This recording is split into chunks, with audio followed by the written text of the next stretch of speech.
నమస్తే, welcome to Disha TV. ముందుగా headlines.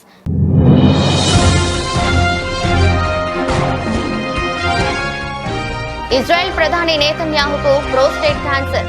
ఇటీవల చికిత్స తీసుకుని పూర్తిగా కోలుకున్నట్లు వెల్లడి.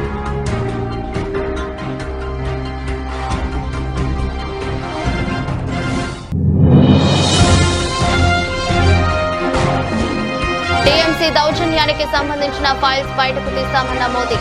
తృణమూల్ కాంగ్రెస్ మహిళా వ్యతిరేకి అని ఆరోపణ.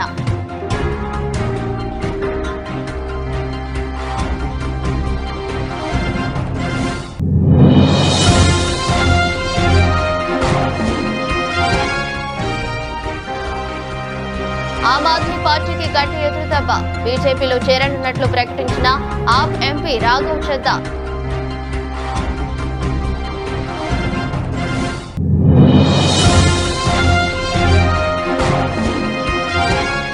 ఆప్ నాయకత్వంపై అన్నా హజారే తీవ్ర విమర్శలు. అధికారం డబ్బుకే ఆప్ ప్రాధాన్యమిస్తుందని ఆరోపణ.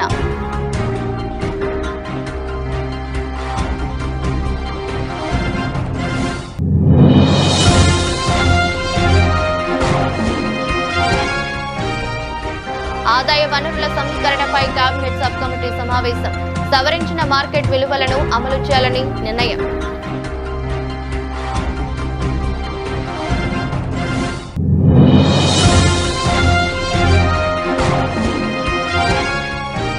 $250 ఎకరాల్లో కోకో సిటీ ఎక్స్పీరియన్స్ సెంటర్. వ్యవసాయం అనుబంధ రంగాల సమీక్షలో సీఎం చంద్రబాబు.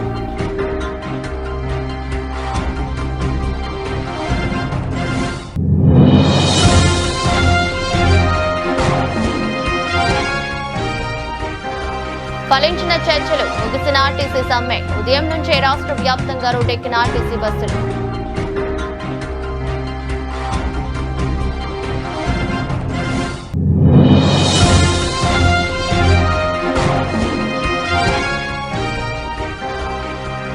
జులైలో మళ్లీ రాజకీయాల్లోకి వస్తున్న ఈడీ సోదాల అనంతరం విజయసాయి సంచలన ప్రకటన.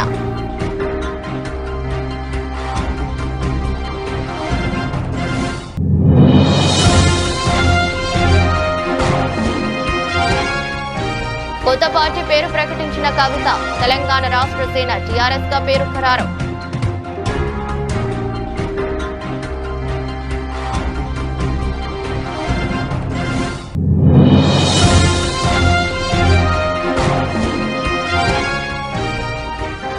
రైతాంగ సమస్యలపై పోరాటానికి సిద్ధం కావాలి. వైఎస్ఆర్సీపీ స్టేట్ కోఆర్డినేటర్ సజ్జల రామకృష్ణారెడ్డి పిలుపు.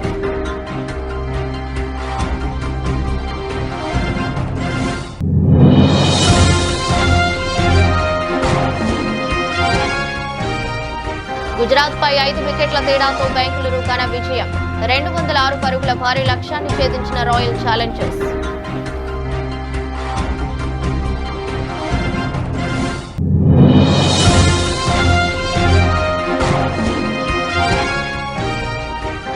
కొనసాగుతున్న అంతర్జాతీయ అనిశ్చితుల. అంచనాలకు అందని స్థాయిలో మారుతున్న బంగారం ధరలు.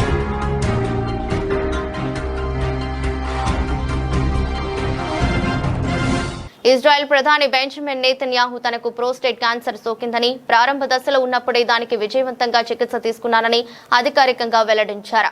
ఇరాన్తో యుద్ధం జరుగుతున్నందున తన విషయాన్ని ఇంతకాలం గోప్యంగా ఉంచినట్లు ప్రకటించారు. ప్రస్తుతం తాను పూర్తి ఆరోగ్యంతో ఉన్నానని స్పష్టం చేశారు. 7.5 క్రితం ప్రోస్టేట్ గ్రంథి సమస్యకు శస్త్రచికిత్స చేయించుకున్నానని, అప్పటి నుంచి క్రమం తప్పకుండా వైద్య పరీక్షలు చేయించుకుంటున్నానని నేతన్యాహు తెలిపారు. ఇటీవలి పరీక్షలో 0.9 సెంటీమీటర్ల పరిణామంలో ఒక కణితిని గుర్తించారని, అది ప్రారంభ దశ క్యాన్సర్ గా నిర్ధారణ అయిందని వివరించారు. అయితే అది ఇతర భాగాలకు వ్యాపించలేదని, వైద్యుల సలహా మేరకు రేడియేషన్ థెరపీ తీసుకున్నానని చెప్పారు. ఈ చికిత్సతో క్యాన్సర్ పూర్తిగా తొలగిపోయిందని వైద్య నివేదికలు ధృవీకరించినట్లు పేర్కొన్నారు. אנחנו התחלנו תהליך להשיג שלום היסטורי בין ישראל ללבנון, וברור לנו שחיזבאללה מנסים לחבל בזה. אנחנו שומרים על חופש פעולה מלא נגד כל איום, גם איומים מתהווים. תקפנו אתמול, תקפנו היום, אנחנו נחושים.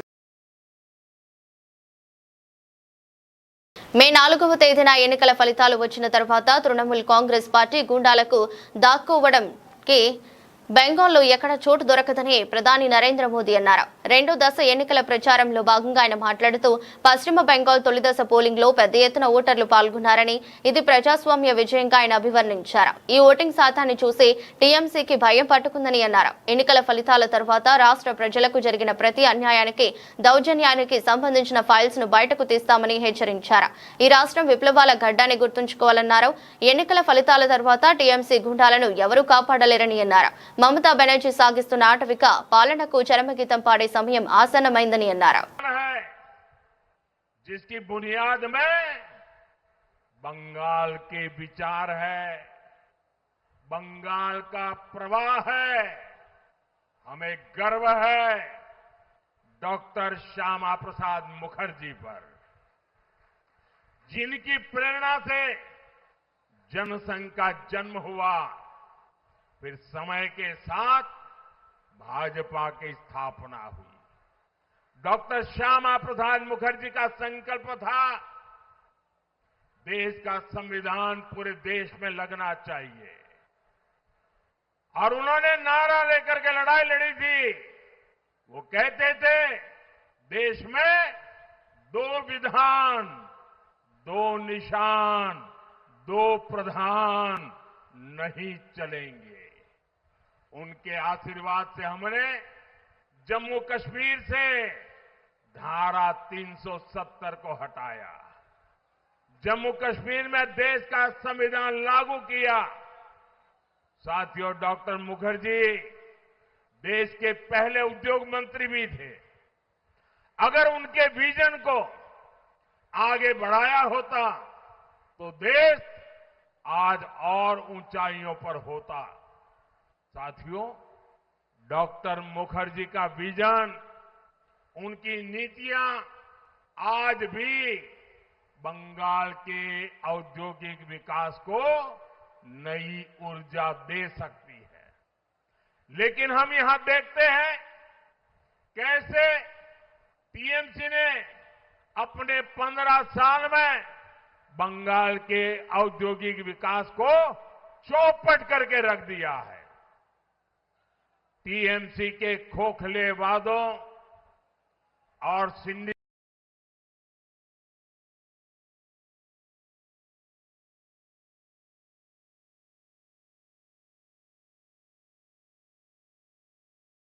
ఆమ్ ఆద్మీ పార్టీకి భారీ రాజకీయ ఎదురుదెబ్బ తగిలింది. పార్టీ వ్యవస్థాపక సభ్యుల్లో ఒకరు, కీలక నేత రాజ్యసభ సభ్యుడు రాఘవ్ చెద్దా బీజేపీలో చేరనున్నట్లు సంచలన ప్రకటన చేశారు. తనతో పాటు 2/3 మంది ఆప్ రాజ్యసభ సభ్యులు కూడా బీజేపీలో విలీనం కానున్నారని చెప్పడం సంచలనం సృష్టించింది. ఈ రోజు ఢిల్లీలో సీనియర్ ఎంపీలు అశోక్ మిఠల్, సందీప్ పాఠక్లతో కలిసి నిర్వహించిన విలేకరుల సమావేశంలో రాఘవ్ చెద్దా ఈ ప్రకటన చేశారు. ఈ సందర్భంగా ఆయన మాట్లాడుతూ 15 ఏళ్లుగా ఆప్ కు అంకిత భావంతో పనిచేశాను, కానీ ఒకప్పుడు అవినీతి నిర్మూలన నినాదంతో అధికారంలోకి వచ్చిన పార్టీ ఇప్పుడు నిజాయితీకి, రాజకీయాలకు దూరమైంది. నేను సరైన వ్యక్తినే, కానీ తప్పుడు పార్టీలో ఉన్నాను, అందుకే పార్టీకి దూరమై ప్రజలకు దగ్గరవుతున్నానని వ్యాఖ్యానించారు. ఆప్కు రాజ్యసభలో మొత్తం 10 మంది సభ్యులు ఉండగా వారిలో 2/3 మంది తనతో పాటు బీజేపీ వైపు వస్తున్నారని చెద్దా పేర్కొన్నారు. వీరిలో ప్రముఖ క్రీడాకారుడు హర్భజన్ సింగ్, స్వాతి మాలివాల్ వంటి వారు కూడా ఉన్నట్లు తెలుస్తోంది. राज्यसभा में आम आदमी पार्टी के 10 सांसद हैं और 2/3 से ज्यादा सांसद इस मुहिम में हमारे साथ हैं। उन्होंने हस्ताक्षर भी कर दिए हैं और आज सुबह हमने चेयरमैन राज्यसभा को तमाम डॉक्यूमेंटेशन, जो कागजी कार्रवाई होती है, सिग्नेचर वाली लेटर होती है, वो सबमिट कर दी है। और जैसा कि मैंने कहा 2/3 से ज्यादा सांसद इसमें, मैं आपको इसकी पूरी सूची अभी उपलब्ध करा देंगे। इसमें से 3 लोग तो आपके सामने बैठे हैं। इसके अतिरिक्त world class cricketer Harbhajan Singh हैं, राजेंद्र गुप्ता जी हैं, विक्रम साहनी जी हैं, स्वाति मालीवाल जी हैं और हम 3। ఆమ్ ఆద్మీ పార్టీలో పెను రాజకీయ దుమారం రేగింది. ఇటీవల డిప్యూటీ లీడర్ పదవి నుంచి తొలగించబడిన రాఘవ్ చెద్దాతో సహా ఏకంగా 7 రాజ్యసభ ఎంపీలు పార్టీని వీడుతున్నట్లు ప్రకటించారు. ఈ పరిణామంపై ప్రముఖ సామాజిక కార్యకర్త అన్నా హజారే స్పందిస్తూ ఆప్ నాయకత్వంపై తీవ్రస్థాయిలో విమర్శలు గుప్పించారు. అధికారం డబ్బుకే ఆప్ ప్రాధాన్యం ఇవ్వటమే ఈ పరిస్థితికి కారణమని ఆరోపించారు. విలేకరులతో మాట్లాడిన అన్నా హజారే పార్టీని వీడిన ఎంపీలు అంతర్గతంగా కొన్ని సమస్యలు ఎదుర్కొని ఉండవచ్చని అభిప్రాయపడ్డారు. ఏ నాయకుడైనా పార్టీని వీడితే అది పార్టీ నాయకత్వం చేసిన తప్పే. ఆప్ సరిగ్గా పనిచేసి ఉంటే దాని నాయకులు పార్టీని వీడి ఉండేవారు కాదు. స్వార్థం పెరిగినప్పుడు మనుషులు తమ సిద్ధాంతాలను మరిచిపోతారని హజారే వ్యాఖ్యానించారు. लोकतंत्र में कहाँ जाना कहाँ रहना, लोकतंत्र में हर एक व्यक्ति का अपना अपना राय है। इसके लिए किसी को सख्ती करना ठीक नहीं है,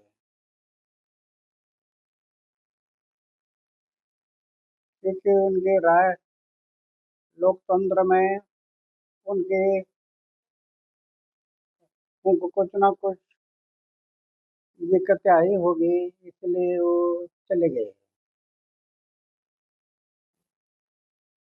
कुछ ना कुछ तो कारण होगा। पक्ष और पार्टी का संविधान में नाम है क्या? पक्ष और पार्टी का संविधान में कहाँ लिखा है कि ये पक्ष है वो पक्ष है? संविधान में पक्ष और पार्टी का नाम नहीं है।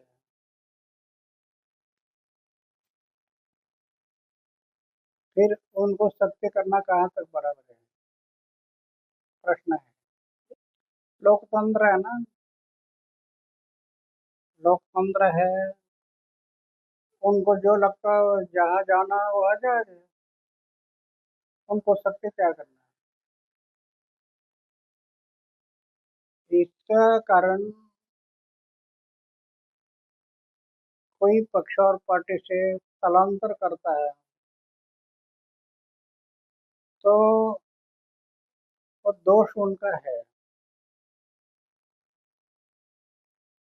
अगर सही सही सही पक्ष और पार्टी चलती तो नहीं जाते। पक्ष और पार्टी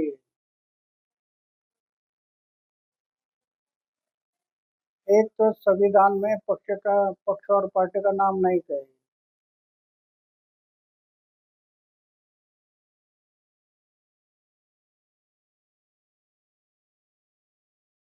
తెలంగాణ సచివాలయంలో ఆదాయ వనరుల సమీకరణపై కేబినెట్ సబ్ కమిటీ సమావేశమైంది. సవరించిన మార్కెట్ విలువలను అమలు చేయాలని నిర్ణయించింది. మే మొదటి వారం నుంచి రాష్ట్రంలో భూముల రిజిస్ట్రేషన్ ధరలు పెరగనున్నాయి. పారిశ్రామికవేత్తల ఆమోదంతోనే Hyderabad industrial land transformation policy అమలు కానున్నట్లు కేబినెట్ సబ్ కమిటీ తెలిపింది. ఓఆర్ఆర్ బయట ఇండస్ట్రియల్ పార్కులు ఏర్పాటు చేయనున్నట్లు వెల్లడించింది. ఆదాయ సమీకరణపై అశ్రద్ధ వహిస్తే వేటు తప్పదని అధికారులను కేబినెట్ సబ్ కమిటీ హెచ్చరించింది. కొత్త ఇండస్ట్రియల్ పాలసీలో కార్మికుల వసతి కోసం డార్మెటరీలు తప్పనిసరి చేసింది. కాగా రాష్ట్రంలో వ్యవసాయ భూముల మార్కెట్ విలువ గరిష్టంగా 2 నుంచి 3 రెట్లు పెరిగే అవకాశం ఉంది. ప్రస్తుతం ఎకరాకు 6 లక్షల రూపాయలుగా ఉన్న విలువ 12 లక్షల రూపాయల నుంచి 18 లక్షల రూపాయల వరకు పెరిగే అవకాశం ఉంది. రాష్ట్రంలో వ్యవసాయ రంగాన్ని మరింత బలోపేతం చేసేలా రైతులకు భద్రత, ఆర్థిక ఆదాయం వచ్చేలా చర్యలు చేపట్టాలని అధికారులను ముఖ్యమంత్రి నారా చంద్రబాబు నాయుడు ఆదేశించారు. డిమాండ్ ఉన్న పంటల్ని సాగు చేసేలా రైతులకు అవగాహన కల్పించాలని, ఏది లాభదాయకమో దాని గురించి వివరించి చెప్పాలని సీఎం అన్నారు. అలాగే 365 రోజులు పంటలు పండించేలా చూడాలని, భూమిని భాగాలుగా విభజించి ఒకే రైతు వివిధ రకాల పంటలు సాగు చేసేలా ప్రోత్సహించాలన్నారు. క్యాంపు కార్యాలయంలో శుక్రవారం వ్యవసాయ అనుబంధ రంగాలపై ఆయా శాఖల ఉన్నతాధికారులతో ముఖ్యమంత్రి సమీక్ష నిర్వహించారు. రైతులు ప్రకృతి సాగు కింద చేసే ఉత్పత్తులను సర్టిఫికేషన్ తో విక్రయించేలా చర్యలు చేపట్టాలని, దీంతో ఆయా ఉత్పత్తులకు అధిక ధర లభిస్తుందని అధికారులతో సీఎం చెప్పారు. రాష్ట్రంలో గతేడాది రబీలో హెక్టారుకు యూరియా వినియోగం తగ్గడం శుభ పరిణామమని అన్నారు. రైతు బజార్ల నుంచి డోర్ డెలివరీ చేసేలా వ్యవస్థను తీర్చిదిద్దాలని, దీనికోసం ఏదైనా ఏజెన్సీ సేవలు వినియోగించుకునేలా కార్యాచరణ చేపట్టాలని అధికారులకు ముఖ్యమంత్రి సూచించారు. తెలంగాణలో 3 రోజులుగా ప్రజా రవాణాను స్తంభింపజేసిన టీజీఎస్ఆర్టీసీ సమ్మెకు శుభం కార్డు పడింది. డిప్యూటీ సీఎం మల్లు భట్టి విక్రమార్క నేతృత్వంలోని మంత్రుల ఉపసంఘంతో ఆర్టీసీ జేఏసీ నేతలు జరిపిన చర్చలు ఫలప్రదం కావడంతో సమ్మెను విరమిస్తున్నట్లు ప్రకటించారు. కార్మికుల ప్రధాన డిమాండ్లపై ప్రభుత్వం సానుకూలంగా స్పందించడంతో ఏప్రిల్ 22న ప్రారంభమైన నిరవధిక సమ్మె ముగిసింది. ప్రభుత్వ హామీతో ఇవాళ ఉదయం తొలి షిఫ్ట్ నుంచే బస్సులు రోడ్డెక్కాయి. తెలంగాణ సెక్రటేరియట్లో శుక్రవారం అర్ధరాత్రి వరకు మంత్రుల బృందంతో జేఏసీ నాయకులు సుదీర్ఘంగా చర్చలు జరిపారు. ఈ సందర్భంగా తమ 32 డిమాండ్లను ప్రభుత్వం ముందుంచారు. ముఖ్యంగా 2021-25 సంవత్సరాలకు సంబంధించిన వేతన సవరణలు అమలు చేయాలని, 30% ఫిట్మెంట్ ఇవ్వాలని పట్టుబట్టారు. కార్మికుల డిమాండ్లను సావధానంగా విన్న ప్రభుత్వం వాటి పరిష్కారానికి అంగీకారం తెలిపింది. చర్చల అనంతరం డిప్యూటీ సీఎం భట్టి విక్రమార్క మీడియాతో మాట్లాడుతూ కార్మికులకు 11% ఫిట్మెంట్ ఇచ్చేందుకు ప్రభుత్వం నిర్ణయించిందని వెల్లడించారు. అలాగే ఎప్పటి నుంచో పెండింగ్ లో ఉన్న ఆర్టీసీ ఉద్యోగుల ప్రభుత్వ విలీనం అంశంపై అధికారులు, కార్మిక సంఘాల నేతలతో ఒక కమిటీని ఏర్పాటు చేయనున్నట్లు తెలిపారు. దీంతో పాటు కార్మిక సంఘాల గుర్తింపు ఎన్నికలను కూడా త్వరలోనే నిర్వహిస్తామని స్పష్టమైన హామీ ఇచ్చారు. ఆర్టీసీ అనేది ప్రభుత్వంలో అంతర్భాగమని, కార్మికుల సంక్షేమానికే తమ ప్రభుత్వం కట్టుబడి ఉందని భట్టి విక్రమార్క పేర్కొన్నారు. కార్మికులను తమ కుటుంబ సభ్యులుగా భావిస్తున్నామని, వారి సమస్యల పరిష్కారానికి ఎల్లప్పుడూ సిద్ధంగా ఉంటామని భరోసా ఇచ్చారు. మీరు లేవనెత్తినటువంటి ప్రధానమైనటువంటి అంశాలు ముఖ్యంగా ఆర్టీసీ సంబంధించి, టీజీఆర్టీసీ సంబంధించి గుర్తింపు ఎన్నికలు నిర్వహించుకోవటానికి ప్రభుత్వం అంగీకరించిందని చెప్పారు. అలాగే మరొక ప్రధానమైనటువంటి అంశం, దశాబ్దాల పైబడి ఆర్టీసీలో పనిచేస్తున్నటువంటి కార్మికులు కోరినటువంటి ప్రధానమైన కోరిక విలీనానికి సంబంధించినటువంటి అంశం. ఈ విలీనానికి సంబంధించినటువంటి అంశంపై కూడా సుదీర్ఘంగా చర్చించిన తర్వాత ఆర్టీసీ విలీన ప్రక్రియకు సంబంధించి అధికారులతో మరియు కార్మిక నాయకులతో కలిపి ఒక అధికారిక కమిటీని ప్రకటించడానికి నిర్ణయించింది. అంశాలను కూడా లోతుగా అధ్యయనం చేసి ఇరుపక్షాలు కూడా ఉన్న పరిస్థితులు అర్థం చేసుకున్న తర్వాత ఈ డిఆర్సీ సంబంధించి 11%కి నిర్ణయం చేయాలి ప్రభుత్వం నిర్ణయించిందని చెప్పడానికి సంతోషిస్తా ఉన్నాను. ప్రకృషంగా చర్చించి సాధ్యమైనంత మేరకు అన్ని అంశాలని పరిష్కరించుకోవడం కోసం ఆర్టీసీ యాజమాన్యాన్ని చొరవ చూపించి వెంటనే ఆ చర్చలు కూడా ప్రారంభించి కార్యాచరణ ముగించవలసిందిగా కూడా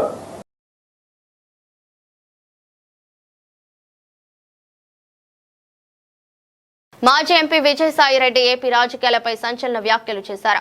వచ్చే జులై నెల నుంచి తాను మళ్లీ క్రియాశీల రాజకీయాల్లోకి వస్తున్నట్లు ఆయన ప్రకటించారు.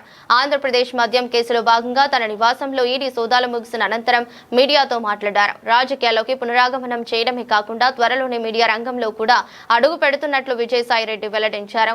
ప్రస్తుత పరిస్థితుల్లో రాష్ట్రంలో మరో కొత్త రాజకీయ పార్టీ ఆవిర్భవించాల్సిన అవసరం ఉందని అన్నారు. అంతకుముందు తన నివాసంలో జరిగిన ఈడీ సోదాలపై ఆయన స్పందించారు. అధికారుల సోదాలు ఎలాంటి ఆధారాలు లభించలేదని, తన వద్ద ఏమీ దొరకలేదని విజయసాయిరెడ్డి స్పష్టం చేశారు. అయితే ఈడీ తనను విచారణకు పిలిచే అవకాశం ఉందని తెలిపారు.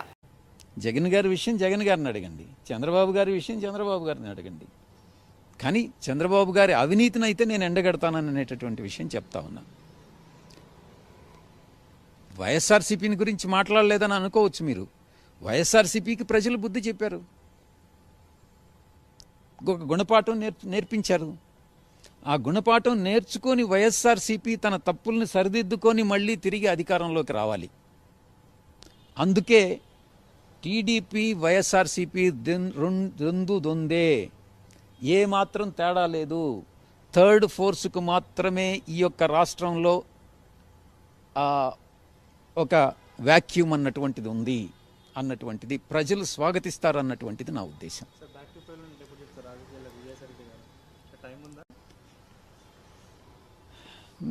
జూలై 2026 సంవత్సరం కూడా అడగండి. ఇమ్మీడియట్గా ఛానల్ అయితే డిజిటల్ లాంచ్ అవుతుంది. నేను చెప్పిన మాట తప్పాలనుకునేటటువంటి వాడిని కాదు. అటు మీడియా రంగంలోనూ ఇటు రాజకీయ రంగంలోనూ ప్రవేశ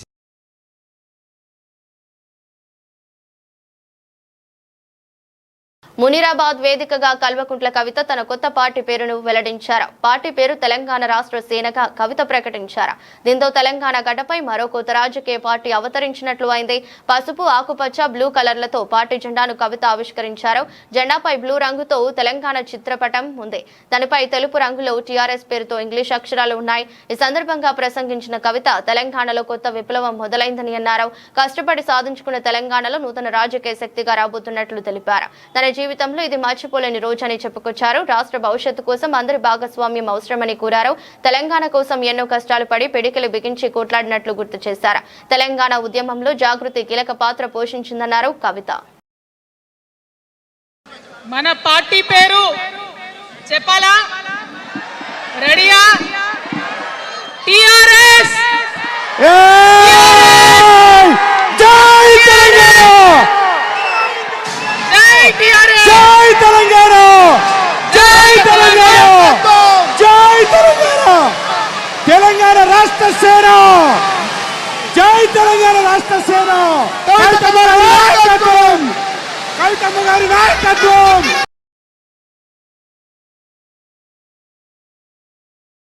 రైతాంగ సమస్యలపై పోరాటానికి సిద్ధం కావాలని వైఎస్ఆర్సీపీ స్టేట్ కోఆర్డినేటర్ సజ్జల రామకృష్ణారెడ్డి పిలుపునిచ్చారు.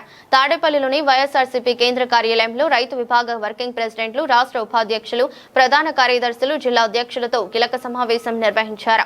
సమావేశానికి ముఖ్య అతిథిగా పార్టీ రాష్ట్ర కోఆర్డినేటర్ సజ్జల రామకృష్ణారెడ్డి హాజరయ్యారు.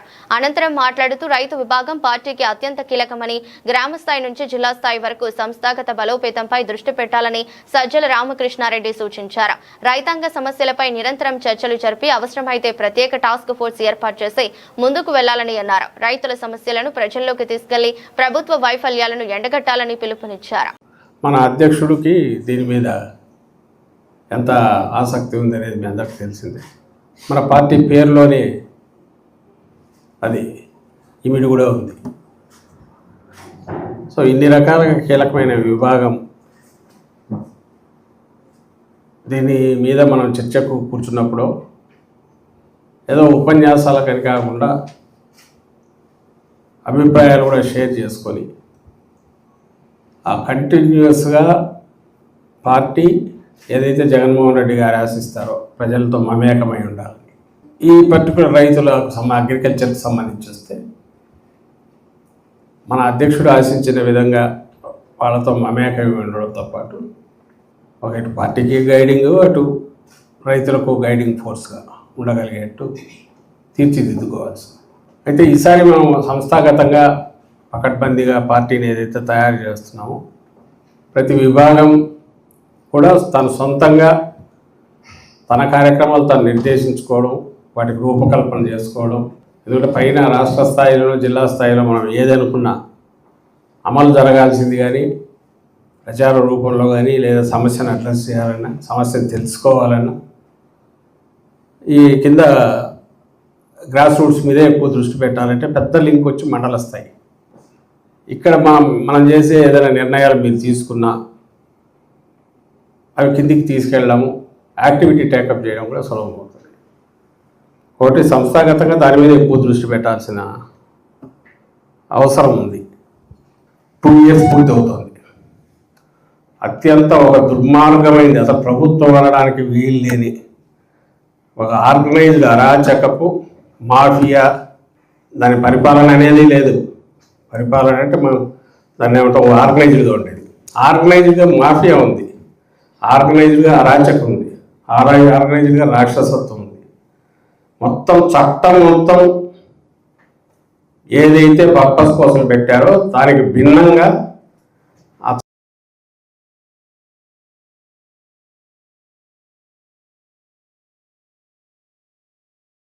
ఐపీఎల్లో రాయల్ ఛాలెంజర్స్ బెంగళూరు సొంత గడ్డపై అద్భుత విజయాన్ని నమోదు చేసింది. చిన్నస్వామి స్టేడియం వేదికగా గుజరాత్ టైటాన్స్ తో జరిగిన ఉత్కంఠభరిత మ్యాచ్ లో 5 వికెట్ల తేడాతో గెలుపొందింది. గుజరాత్ నిర్దేశించిన 206 పరుగుల భారీ లక్ష్యాన్ని విరాట్ కోహ్లీ, దేవదత్ పడిక్కల్ అద్భుత ఇన్నింగ్స్లలో మరో 7 బంతులు మిగిలి ఉండగానే ఛేదించింది.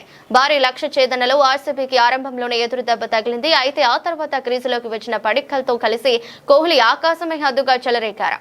ఈ జోడీ రెండో వికెట్ కు కేవలం 59 పంతుల్లోనే 115 పరుగుల భాగస్వామ్యం నెలకొల్పి మ్యాచ్ స్వరూపాన్ని మార్చేసింది. వీరిద్దరూ స్వల్ప వ్యవధిలో అవుట్ అవ్వడంతో మ్యాచ్ కాస్త ఉత్కంఠంగా మారింది. ఈ దశలో కృణాల్ పాండ్యా, టీమ్ డేవిడ్ సంయమనంతో ఆడి జట్టును విజయ తీరాలకు చేర్చారు. అంతకుముందు బ్యాటింగ్ చేసిన గుజరాత్ టైటాన్స్ ఓపెనర్ సాయి సుదర్శన్ అద్భుత సెంచరీతో 20 ఓవర్లలో 3 వికెట్లకు 205 పరుగులు చేసింది. కెప్టెన్ శుభ్మన్ గిల్ కూడా రాణించాడు. అయినప్పటికీ కోహ్లీ, పడిక్కల్ మెరుపుల ముందు సుదర్శన్ శతకం వృధా అయింది. అంతర్జాతీయ అనిశ్చితుల నేపథ్యంలో బంగారం ధరలు కూడా అంచనాలను అందని స్థాయిలో మారుతున్నాయి. గుడ్ రిటర్న్స్ వెబ్సైట్ ప్రకారం నేడు ఉదయం 6:30 సమయంలో హైదరాబాద్ బులియన్ మార్కెట్లో 24 క్యారెట్ల 10 గ్రాముల బంగారం స్పాట్ ధర 1,54,050గా ఉంది. 22 క్యారెట్ల 10 గ్రాముల బంగారం ధర 1,41,210కు చేరింది. ప్రస్తుతం నగరంలో కిలో వెండి ధర 2,64,900గా ఉంది. విజయవాడలో 24 క్యారెట్ల పసిడి ధర 1,54,030 వద్ద, 22 క్యారెట్ల బంగారం ధర 1,41,190 వద్ద కొనసాగుతుంది. వెండి ధర కిలో 2,64,000గా ఉంది. ఢిల్లీలో ప్రస్తుతం 24 క్యారెట్ల 10 గ్రాముల పసిడి ధర 1,54,200గా ఉంది. 22 క్యారెట్ల బంగారం ధర 1,41,360 వద్ద కదలాడుతుంది. ముంబైలో 24 క్యారెట్ల 10 గ్రాముల బంగారం ధర 1,54,050గా, 22 క్యారెట్ల బంగారం ధర 1,41,210గా ఉంది. వెండి ధర విషయానికి వస్తే ఢిల్లీలో కిలో వెండి 2,59,900గా ఉంది. ముంబైలో 2,59,800 కొనసాగుతుంది. అంతర్జాతీయ మార్కెట్లో 24 క్యారెట్ల ఔన్స్ బంగారం ధర $4,709గా, ఔన్స్ వెండి $75గా ఉంది. వార్తలు ముగించే ముందు మరోసారి హెడ్లైన్స్.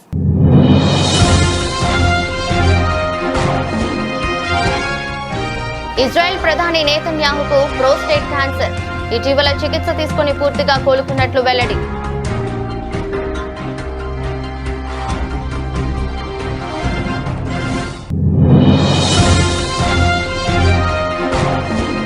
టీఎంసీ దౌర్జన్యానికి సంబంధించిన ఫైల్స్ బయటకు తీస్తామన్న మోదీ. తృణమూల్ కాంగ్రెస్ మహిళా వ్యతిరేకి అని ఆరోపణ.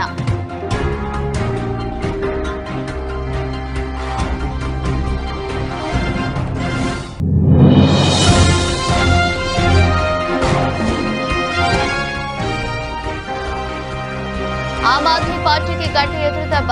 బీజేపీలో చేరనున్నట్లు ప్రకటించిన ఆప్ ఎంపీ రాఘవ్ చద్దా.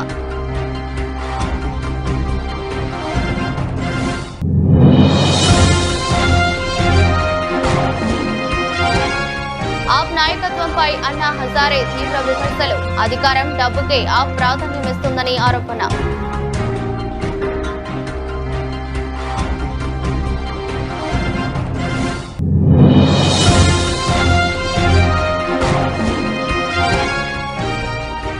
ఆదాయ వనరుల సమీకరణపై కేబినెట్ సబ్ కమిటీ సమావేశం. సవరించిన మార్కెట్ విలువలను అమలు చేయాలని నిర్ణయం.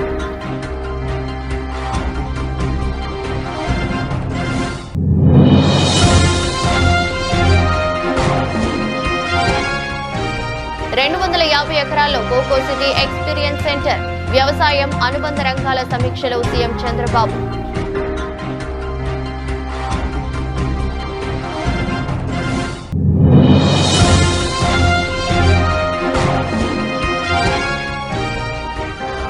ఫలించిన చర్చలు, ముగిసిన ఆర్టీసీ సమ్మె. ఉదయం నుంచే రాష్ట్ర వ్యాప్తంగా రోడ్డెక్కిన ఆర్టీసీ బస్సులు.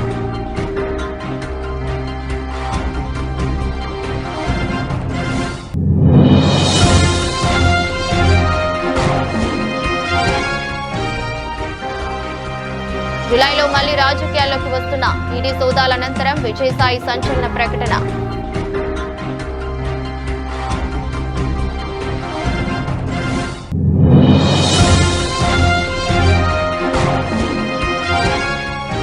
కొత్త పార్టీ పేరు ప్రకటించిన కవిత. తెలంగాణ రాష్ట్ర సేన టీఆర్ఎస్ గా పేరు ఖరారు.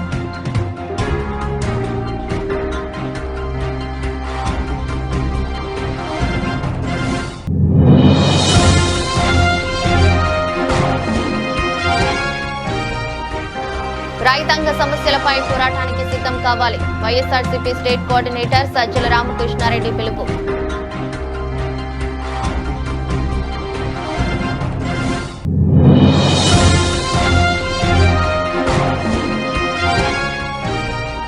గుజరాత్ పై 5 వికెట్ల తేడాతో బెంగళూరు ఘన విజయం. 206 పరుగుల భారీ లక్ష్యాన్ని ఛేదించిన రాయల్ ఛాలెంజర్స్.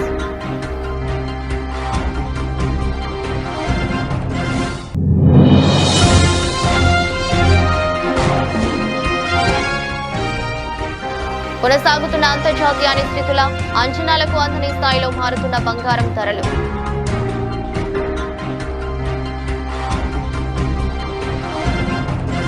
ఇది రోజు బులెటిన్. మరో బులెటిన్లో మళ్ళీ కలుద్దాం. అంతవరకు సెలవు. నమస్కారం.